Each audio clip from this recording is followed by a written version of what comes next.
Back Hanuma ಧ್ವಜದ ಕಿಚ್ಚು ಯಾವ ರೀತಿಯಲ್ಲಿದೆ ಕೆರಗೋಡು ಅನ್ನೋ ಗ್ರಾಮದಲ್ಲಿ ಅನ್ನೋದನ್ನು ನೀವು ಗಮನಿಸಿದ್ರಿ. ಮಂಡ್ಯದಲ್ಲೇ ಹಿಂದೂ ಪರ ಹೋರಾಟಗಳು ನಡೀತಾ ಇದೆ.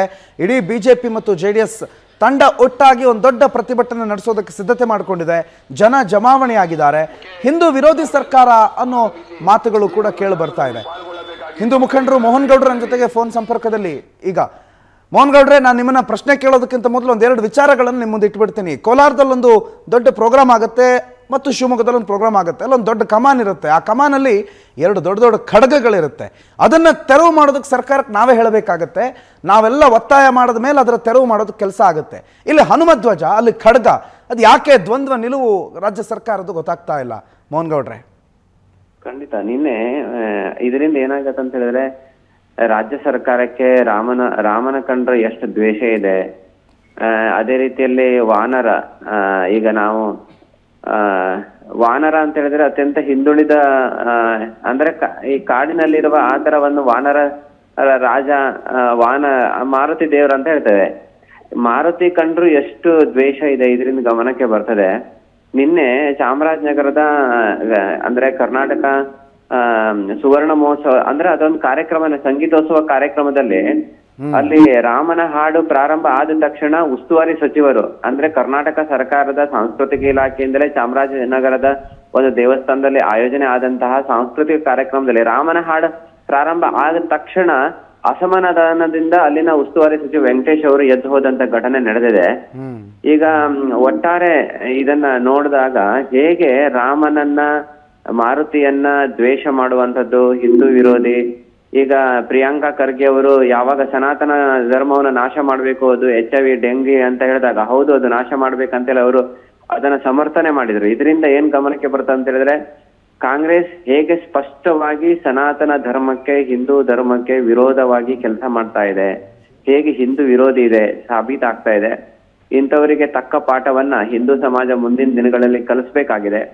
ಇದು ಅತ್ಯಂತ ಖಂಡನೀಯ ಇದೆ. ಇವತ್ತು ಮಸೀದಿಗಳಲ್ಲಿ ಪಾಕಿಸ್ತಾನ ಧ್ವಜವನ್ನ ಹಾರಾಡಿಸ್ತಾರೆ, ಅದು ಇವರು ಗಮನಕ್ಕೆ ಆದ್ರೆ ಇವತ್ತು ಇಡೀ ದೇಶ ರಾಮನವಮಿ ಈ ಪ್ರಾಣ ಪ್ರತಿಷ್ಠೆ ನಿಮಿತ್ತವಾಗಿ ರಾಮನ ಧ್ವಜ ಮಾರುತಿ ಧ್ವಜ ಹಾರಾಡಿದ್ರೆ ಇವತ್ತು ಅವರಿಗೆ ಅದ್ರ ಮೇಲೆ ಭಕ್ತರ ಮೇಲೆ ಲಾಠಿ ಚಾರ್ಜ್ ಮಾಡಿದ್ರೆ ಎಷ್ಟು ಹಾರಿಬಲ್ ಇದೆ.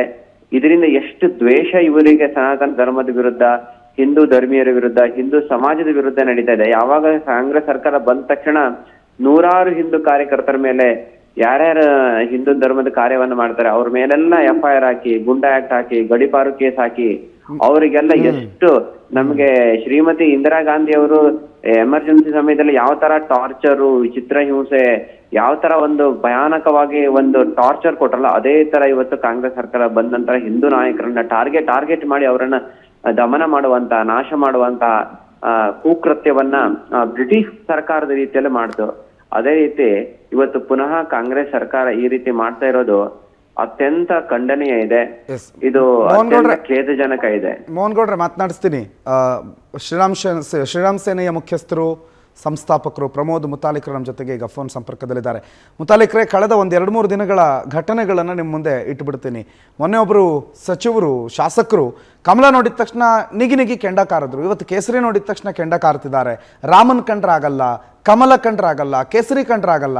ಆದರೆ ಅದು ಯಾವುದೂ ಕೂಡ ಒಂದು ಪಕ್ಷದ ಮಾತ್ರ ಅಲ್ಲ, ಒಂದು ಈ ದೇಶದ ಬಹುಸಂಖ್ಯಾತ ಹಿಂದೂಗಳ ಒಂದು ದ್ಯೋತಕ, ಅವರ ಒಂದು ಪ್ರತೀಕ ಅಂತ ಯಾಕೆ ಅನ್ಸ್ಕೊಳ್ಳೋದಿಲ್ಲ ಸರ್ಕಾರ ಅಂತ? ಇದು ಈ ರೀತಿಯ ಪ್ರಕ್ರಿಯೆ ಇದು ಮೊದಲೇದಲ್ಲ.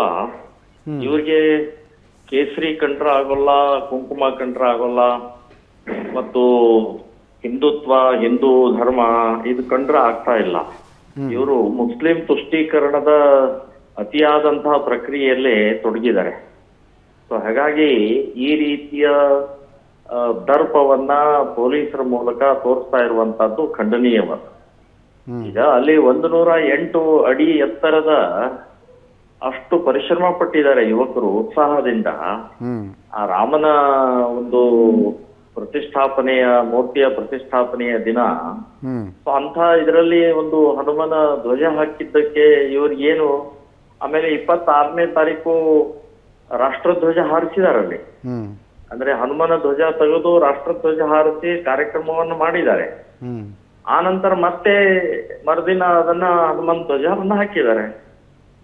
ಇದೇನು ರಾಷ್ಟ್ರದ್ರೋಹಿ ಅಲ್ಲ, ಕೋಮು ಪ್ರಚೋದನೆನೂ ಅಲ್ಲ, ಮತ್ತು ಇದು ಯಾವುದೇ ಈ ಹನುಮನ ಧ್ವಜ ಯಾವುದೇ ಬಿಜೆಪಿ ಪಕ್ಷದ್ದು ಅಥವಾ ಯಾವುದೇ ಪಕ್ಷದ್ದಲ್ಲ, ಸಂಘಟನೆದಲ್ಲ, ಧರ್ಮ ಧ್ವಜ ಅದು, ತ್ಯಾಗದ ಪ್ರತೀಕ ಅದು, ಸಮೃದ್ಧಿಯ ಪ್ರತೀಕ ಅದು. ಸೊ ಅಂತಹ ಧ್ವಜವನ್ನ ತೆಗೆಯುವಂತದ್ದು ನೀಚ ಕೃತ್ಯ ಮಾಡಿದ್ದು ಕಾಂಗ್ರೆಸ್ಸಿನ ಇದು ತುಷ್ಟೀಕರಣದ ನೀತಿಯ ಪರಮಾವಧಿ. ಇವರಿಗೆ ಹಿಂದುತ್ವ, ದೇಶ, ಧರ್ಮ ಏನು ಬೇಡ, ಒಟ್ಟು ಅಧಿಕಾರ ಬೇಕು, ಮುಸ್ಲಿಮರ ತುಷ್ಟೀಕರಣ ಬೇಕು, ಮುಸ್ಲಿಮರ ವೋಟ್ ಬೇಕು. ಆದ್ರೆ ಮುತಾಲಿಕ್ರೆ ಅಲ್ಲಿನ ಶಾಸಕರೇನ್ ಹೇಳ್ತಾರೆ ಗೊತ್ತಾ, ಇವತ್ತು ಇವ್ರು ಕೇಸರಿ ಧ್ವಜ ಹಾರಿಸ್ತಾರೆ, ನಾಳೆ ಮತ್ತೊಂದು ಯಾವ್ದೋ ಸಂಘಟನೆಯವರು ಬಂದು ನಮ್ದೊಂದು ಧ್ವಜ ಇದೆ ಸರ್, ನಾವೊಂದು 108 ಅಡಿ ಕಂಬ ಮಾಡ್ತೀವಿ, ಅಲ್ಲಿ ಹಾರಿಸ್ತೀವಿ ಅಂತ ಹೇಳ್ತಾರೆ. ಇದೇ ರೀತಿ ಸಮಾಜದ ಸ್ವಾಸ್ಥ್ಯ ಕದಡಲ್ವಾ? ಇವರು ಬೇಕು ಅಂತಲೇ ಲೋಕಸಭಾ ಚುನಾವಣೆಯಲ್ಲಿ ಒಂದು ದೊಂಬಿ ಎಬ್ಬಿಸ್ಬೇಕು ಅಂತಲೇ ಬಿಜೆಪಿ ಮತ್ತು JDS ಸೇರ್ಕೊಂಡು ಮಾಡ್ತಾ ಇರುವ ಷಡ್ಯಂತ್ರ ಇದು ಯಾವುದು ಹಿಂದೂ ಭಾವನೆ ಅಲ್ಲ, ಅಥವಾ ಹಿಂದೂಗಳ ಭಾವನೆ ಅಲ್ಲ, ಇದು ರಾಜಕೀಯ ಪ್ರೇರಿತವಾದಂತ ಪ್ರತಿಭಟನೆ ಅಂತಾರೆ. ನೋಡಿ, ಪ್ರಗತಿದ್ದೇ ರಾಜಕೀಯ ಪ್ರೇರಿತ ಅದು. ರಾಜಕೀಯ ಅಲ್ಲಿ ಶಾಂತವಾಗಿತ್ತಲ್ಲ ವಾತಾವರಣ, ಹಾಕಿದಾಗ ಏನು ಗಲಾಟೆ ಆಗಿತ್ತಾ? ಯಾರು ವಿರೋಧ ಮಾಡಿದ್ರಾ? ಯಾರು ವಿರೋಧ ಮಾಡಿಲ್ಲ. ಮತ್ತೆ ಇನ್ನೊಂದು ಸಂಘಟನೆ ಅವ್ರು ಹಾಕ್ತೀರಿ ಅಂತ ಅನ್ನೋದಕ್ಕೆ ಸಂದರ್ಭ ಏನು? ಯಾವ್ದು ಈಗ ಸಂದರ್ಭ? ರಾಮನ ಮೂರ್ತಿಯ ಪ್ರತಿಷ್ಠಾಪನೆ ಇಡೀ ದೇಶದಲ್ಲಿ ನಡೀತಾ ಇರುವಂತ ಸಂದರ್ಭದಲ್ಲಿ ಹಾಕಿದ್ದಾರೆ. ಈಗ ಬೇರೆಯವರು ಹಾಕ್ತಾರೆ. ಮುತಾಲಿಕ್ರೆ ನಮ್ ಜೊತೆಗೆ ಈಗ ಮಾತನಾಡೋದಕ್ಕೆ ಸ್ವತಃ ಶಾಸಕರೇ ಇದ್ದಾರೆ. ರವಿಕುಮಾರ್ ಗಣಿಗ, ಮಂಡ್ಯದ ಶಾಸಕರು ನಮ್ಮ ಜೊತೆ ಮಾತನಾಡ್ತಾರೆ. ಶಾಸಕರ ನಮಸ್ಕಾರ. ನಮ್ಮ ಜೊತೆಗೆ ಪ್ರಮೋದ್ ಮುತಾಲಿಕ್ ಅವರು ಕೂಡ ಲೈನ್ ಅಲ್ಲಿ ಇದ್ದಾರೆ. ಒಂದು ಕಡೆ ಏನು ಸ್ವಾಸ್ಥ್ಯ ಗೌರವ ಇದೆ ಪಾಪ, ಹಿಂದೂ ಹೋರಾಟಗಾರರು ಬಹಳ ಅಚ್ಚುಕಟ್ಟಾಗಿ ನಾವು ಚಿಕ್ಕ ಹುಡುಗನಿಂದ ನೋಡ್ಕೊಂಡ್ ಬರ್ತಾ ಇದೀವಿ. ಪಾಪ ಅವರು ಹೋರಾಟ ಮಾಡ್ತಾರೆ. ಹೇಳಿ ಪ್ರಮೋದ್ ಮುತಾಲಿಕ್ರೆ, ನಮ್ಮ ಶಾಸಕರಿದ್ದಾರೆ, ಒಂದಿಷ್ಟು ಪ್ರಶ್ನೆಗಳನ್ನ ಹೇಳಿ. ಅವ್ರು ಹೇಳಿದ್ದಕ್ಕೆ ಧನ್ಯವಾದ. ಈಗ ಅಲ್ಲಿ ಸಮಸ್ಯೆ ಏನಾದ್ರು ಆಗಿತ್ತಾ ಅಂತ ನಾನು ಮುತಾಲಿಕ್ ಸರ್, ಒಂದ್ ನಿಮಿಷ ತಮಗೆ ಮಾಹಿತಿ ಕೊರತೆ ಇದ್ರೆ ನಾನು ಹೇಳ್ತೀನಿ, ತಾವು ತಪ್ಪು ತಿಳ್ಕೊಬೇಡಿ ಸರ್. ಅದೊಂದು ಬಸ್ ಸ್ಟ್ಯಾಂಡ್ ನಿರ್ಮಾಣ ಮಾಡ್ಬೇಕು ಅಂತೇಳಿ ಆ ಜಾಗದಲ್ಲಿ 2 ಕೋಟಿ ಬಸ್ ಸ್ಟಾಂಡ್ ನಿರ್ಮಾಣ ಮಾಡ್ಬೇಕು ಅಂತ ಒಂದು 20 ದಿನದ ಮುಂಚೆ ನಾನು ಹೋಗಿದ್ದೆ ಆ ಜಾಗಕ್ಕೆ. ಅದು ಒಂದು ಮೇನ್ ರೋಡ್ ಅಲ್ಲಿ ಮುಖ್ಯ ರಸ್ತೆಯಲ್ಲಿ ಇರುವಂತದ್ದು. ಅಲ್ಲಿನ ಕೆಲವು ಹುಡುಗರುಗಳು, ನಮ್ಮ ಹುಡುಗರುಗಳೇ, ಅವ್ರೇನು ಬೇರೆಯವರಲ್ಲ ಪಾಪ. ಅಲ್ಲೇ ನಮ್ಮಲ್ಲಿ ಹಿಂದೂ ಮುಸ್ಲಿಮು ಗಲಾಟೆ ಅವು ಯಾವು ಇಲ್ಲ. ನಾವು ಕೂಡ ಅಯೋಧ್ಯೆ ರಾಮ ಮಂದಿರ ದಿವಸ ನಾವು ಒಂದು 45 ದೇವಸ್ಥಾನಕ್ಕೆ ಹೋಗಿದ್ವಿ. ಅಲ್ಲಿ RSS ಅವ್ರ ಫಂಕ್ಷನ್ ಕರೀತಾರೆ ಹೋಗ್ತೀವಿ, ಬಜರಂಗ ದಳದವ್ರು ಕರೀತಾರೆ ಹೋಗ್ತೀವಿ. ನಮ್ಮಲ್ಲಿ ಏನ್ ಆತರ ಇಲ್ವೇ ಇಲ್ಲ. ಇದು ನಮ್ಮ ಊರಿಗೆ ಇದು ಅಷ್ಟು ನಿಜ ಹೇಳ್ಬೇಕು ಅಂದ್ರೆ. ಇವರು ಇದರಲ್ಲಿ ಯಾವ್ದ್ರಲ್ಲಿ ಪಂಚಾಯತಿಲಿ ಭಾರತದ ಬಾವುಟ ಕನ್ನಡದ ಹಾಕ್ತೀವಿ ಪರ್ಮಿಷನ್ ತಗೊಂಡಿದ್ರು. ಪರ್ಮಿಷನ್ ತಗೊಂಡು ಅವರು ಹಾಕ್ತೀವಿ ಅಂತೇಳಿ ಫಸ್ಟ್ ದಿನ ಭಾರತದ ಬಾವುಟ ಹಾಕಿದ್ರು. 2ನೇ ದಿನ ಇಳಿಸಿ ಅವರು ಕೇಸರಿ ಧ್ವಜ ಹಾಕೊಂಡಿದ್ರು. ನಾವೇನ್ ಅದ್ರ ಬಗ್ಗೆ ತಲೆನೂ ಕೆಡಿಸ್ಕೊಳಕ್ ಹೋಗಿಲ್ಲ. ಏನೋ ಹುಡುಗರು ಹಾಕೊಂಡವ್ರೆ ಅಂತ ನಾವೇನ್ ಮಾತಾಡಕ್ಕೂ ಹೋಗಿಲ್ಲ. ಇದು ವಾಸ್ತವಾಂಶ. ಈ ಅವ್ರು ಹಾಕಿ 2 ದಿನಕ್ಕೆ ಅಲ್ಲಿ ನೋಡಿ, ಇದು ಹಿಂದೂಗಳನ್ನು, ಕಾಂಗ್ರೆಸ್ ಅನ್ನು, ಬಿಜೆಪಿಯನ್ನು, ದಳನು, ನಿಮ್ಮಂತ ಹೋರಾಟಗಾರನ್ನು ಮಿಸ್ಗೈಡ್ ಮಾಡೋದು ಕೆಲವರು ಇದರಲ್ಲಿ. ಅವ್ರೇನ್ ಮಾಡಿದ್ರು, ಅದ್ರ ಏನು ಇದು ಹೋರಾಟ ಆಗಿಲ್ವಲ್ಲ ಅಂತೇಳಿ BSP ಹುಡುಗರನ್ನ ಅವರೇ ಎತ್ಕಟ್ಟಿ DC-ಗೆ 1 ಲೆಟರ್ ಕೊಡ್ಸಿದ್ರು. ನೋಡಿ, ಈ ಬಾವುಟನ ತೆರವು ಮಾಡ್ಬೇಕು, ಇಲ್ಲ ನಮ್ಮ ಅಂಬೇಡ್ಕರ್ ಬಾವುಟ ಹಾಕಕ್ಕೆ ಪರ್ಮಿಷನ್ ಕೊಡ್ಬೇಕು ಅಂತ. ಅವ್ರ ಕೊಟ್ಟ ಹಲೋ ಹೇಳಿ ಸರ್, ಹೇಳಿ. ಅವ್ರು ಕೊಟ್ಟ ನಂತರ ಇವರು ಕೆಂಪೇಗೌಡ ಇವರು ನಮ್ ಸ್ಟ್ಯಾಚು ಹಾಕ್ಬೇಕು ಅಂತ ಅವ್ರ ಲೆಟರ್ ಕೊಟ್ರು.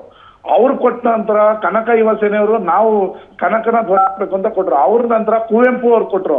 ಈ ತರ 5 ಸಂಘಟನೆಯವರು ಕೊಡಕ್ ಶುರು ಮಾಡಿದ್ರು.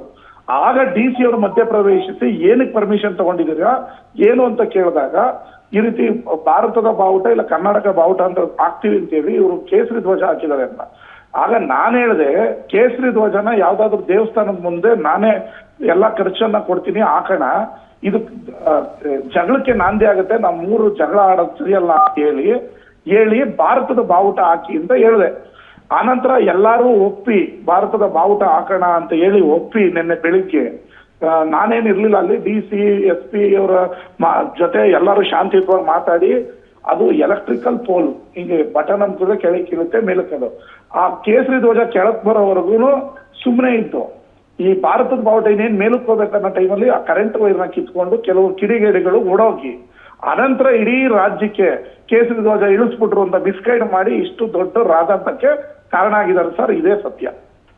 ನೋಡಿ ಶಾಸಕರೇ, ಒಂದ್ ನಿಮಿಷ. ಹರಿ ಓಂ ಹರಿ ಓಂ ಹೇಳಿ ಸರ್. ಹರಿ ಓಂ. ಮುತ್ತಲಕ್ ಹೇಳಿ. ಹೇಳಿ ಸರ್. ಹೇಳಿ ಸರ್. ಇಲ್ಲಿ ನೋಡಿ, 108 ಕಂಬ ಅಡಿಯ ಕಂಬ ಹಾಕಿದ್ ಯಾರು? ಹಿಂದೂ ಕಾರ್ಯಕರ್ತರು. ಅದು ಕೂಡ ಅಲ್ಲಿ ಗ್ರಾಮ ಪಂಚಾಯತಿಯ ಸದಸ್ಯರ ಅನುಮತಿಯ ಮೇರೆಗೆ ಅವ್ರದ್ದೆಲ್ಲ ಒಪ್ಪಿಗೆ ತಗೊಂಡು ಹಾಕಿದ್ದಾರೆ. ಇದು ಒಂದು. ಇನ್ನು ಎರಡನೇದು ಸಂದರ್ಭ ಏನಿದೆ ಅಂತಂದ್ರೆ, ಇಡೀ ದೇಶದಲ್ಲಿ ರಾಮಮಯ ಆಗಿದೆ. ರಾಮನ ಒಂದು ಮೂರ್ತಿಯ ಪ್ರತಿಷ್ಠಾಪನದ ವೈಭವ ನಡೀತಾ ಇದೆ. ಅಂತ ಸಂದರ್ಭದಲ್ಲಿ ಹಾಕಿದ್ದಾರೆ. ಇನ್ನು ರಾಷ್ಟ್ರಧ್ವಜ ಹಾಕಬೇಕು ಅಂತಂದ್ರೆ ಕೆಲವೊಂದು ನಿಯಮ ಇದೆ ಸ್ವಾಮಿ. ಆ ನಿಯಮದ ಪ್ರಕಾರನೇ ಹಾಕ್ಬೇಕು. ಸಂದರ್ಭ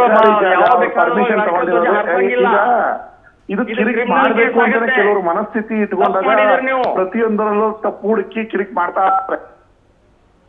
ನಾವು ಆ ಊರಲ್ಲಿ ಶಾಂತಿ ಆಗ್ಬೇಕು ಅಂತ ಬಯಸ್ತಾ ಇರೋದು. ನಿಯಮಗಳನ್ನು ನೀವು ಸ್ವಲ್ಪ ಅಧ್ಯಯನ ಮಾಡಬೇಕು. ಯಾವಾಗ ಬೇಕಾದವ ಎಲ್ಲಿ ಬೇಕಾದಲ್ಲಿ ರಾಷ್ಟ್ರಧ್ವಜ ಹಾರಿಸಂಗಿಲ್ಲ. ನಾವು ಆ ಊರಲ್ಲಿ ಶಾಂತಿ ಆಗ್ಬೇಕು ಅಂತ ಬಯಸ್ತಾ ಇರೋರು, ಕಿರಿಕ್ ಮಾಡ್ಬೇಕು ಅಂತ ಬಯಸ್ತಾ ಇಲ್ಲ. ಅವರು ಕನ್ನಡ ಧ್ವಜ, ಭಾರತ ಧ್ವಜ ಅಂತ ಪರ್ಮಿಷನ್ ತಗೊಂಡಿದ್ದಾರೆ. ಈಗ ಭಾರತ ಧ್ವಜ ಹಾಕಿದೀವಿ. ಈಗ ಯಾರ್ಯಾರು ನಾವು ಧ್ವಜ ಹಾಕ್ಬೇಕು ಹಾಕ್ಲಿ, ಅವರು ಹಾಕ್ಲಿ. ಅಂಬೇಡ್ಕರ್ ಜಯಂತಿ ಇದೆ, ಅಂಬೇಡ್ಕರ್ ಇನ್ಯಾವುದು ಪುಣ್ಯತಿಥಿ ಇದೆ, ಅವತ್ತು ಹಾಕ್ಲಿ ಅವರು. ಕುವೆಂಪು ಅವ್ರದ್ದು ಕನ್ನಡ ಧ್ವಜ ಆ ಸಂದರ್ಭ ಬಂದಾಗ ಅವರು ಹಾಕ್ಲಿ, ತಪ್ಪೇನಿದೆ. ಆದ್ರೆ ಸಂದರ್ಭ ಏನು ಅಂತನ್ನೋದು ಯೋಚನೆ ಮಾಡಬೇಕು ಅಷ್ಟೇ ವಿನಃ ಇದು ಯಾರೋ ಕಿರಿಕ್ ಮಾಡಬೇಕು, ತೊಂದರೆ ಕೊಡ್ಬೇಕು ಅಂತ ಅನ್ನುವಂಥದ್ದು ಇಲ್ಲ. ಇದು ವ್ಯವಸ್ಥಿತವಾಗಿ ಆ ಧ್ವಜ ನಿಮಗೆ ಈ ಅದು ಧರ್ಮಧ್ವಜ, ಅದು ತ್ಯಾಗದ ಪ್ರತೀಕ, ಅದು ಸಮೃದ್ಧಿಯ ಪ್ರತೀಕ. ಅದು ಯಾರಿಗೂ ಯಾವುದೇ ಭಾಷೆಗೆ ಅಥವಾ ರಾಜ್ಯಕ್ಕೆ ಅಥವಾ ಜಾತಿಗೆ ಅಥವಾ ಧರ್ಮಕ್ಕೆ ಸೀಮಿತವಾದಂತಹದ್ದಲ್ಲ.